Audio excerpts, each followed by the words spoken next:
sübhlü xəbərləri qaçırtmamaq üçün kanalımıza abunə olun. Salam əziz izləyicilər. Bugün sizin üçün Qoçbuğa əkizlər və xərçəng burçlarının astroloji yozumlarını hazırlamışıq. Gün ərzində iş, maliyyə, münasibətlər və şəxsi həyatla bağlı hansı mövzuların ön plana çıxa biləcəyinə nəzər salacağıq. Qeyd edək ki, bu proqnozlar astroloji və əyləncə xarakterlidir. Gündəlik həyatınızla bağlı qərarları yalnız bu yozumlara əsasən verməyiniz tövsiyə olunur. Qoç əziz qoçlar, bugün iş həyatınızda hərəkətli və dinamik bir gün yaşaya bilərsiniz. Qarşınıza gözləmədiyiniz bir təklif, yeni məsuliyyət və ya plan dəyişikliyi çıxa bilər. Belə vəziyyətdə ilk anda həyəcanlanmaq əvəzinə hadisələrə bir qədər soyuqqanlı yanaşmağınız daha faydalı olacaq.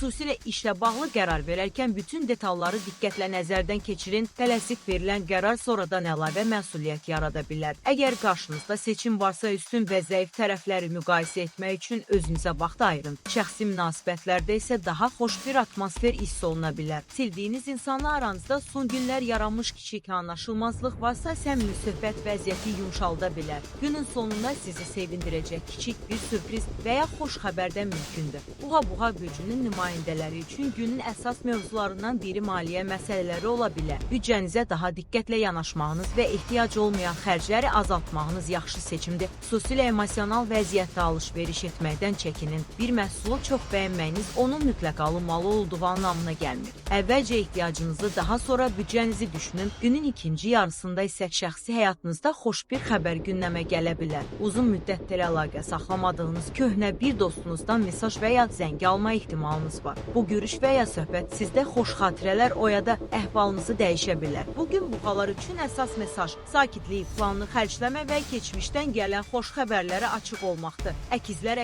üçün insiyyət baxımından kifayət qədər aktiv bir gün ola bilər. Fikirlərinizi ifadə etmək, yeni insanlarla tanış olmaq və işgüzar söhbətlər aparmaq üçün münasib şərait yarana bilər. Rəhbərliklə və ya həmkarlarla danışarkən öz fikirlərinizi aydın şəkildə çatdırmağınız vacibdir. Sizin irəli sürdüyünüz bir fikir gələcəkdə yeni imkanların yaranmasına səbəb ola bilər. Ancaq gün ərzində çoxlu ünsiyyət və iş sizi axşama doğru yorğun sala bilər. Buna görə də günün sonunda özünüzə bir qədər sakit vaxt ayırmağa çalışın. Telefon və sosial şəbəkələrdən uzaq qalmaq, musiqi dinləmək və ya sadəcə rahatlanmaq sizə yaxşı təsir göstərə bilər. Xərçəng bürcündə olanlar bugün emosional baxımdan daha həssas ola bilərlər. Keçmişdə baş vermiş müəyyən hadisələr və ya yarımçıq qalmış söhbətlər yenidən ağlınıza gələ bilər.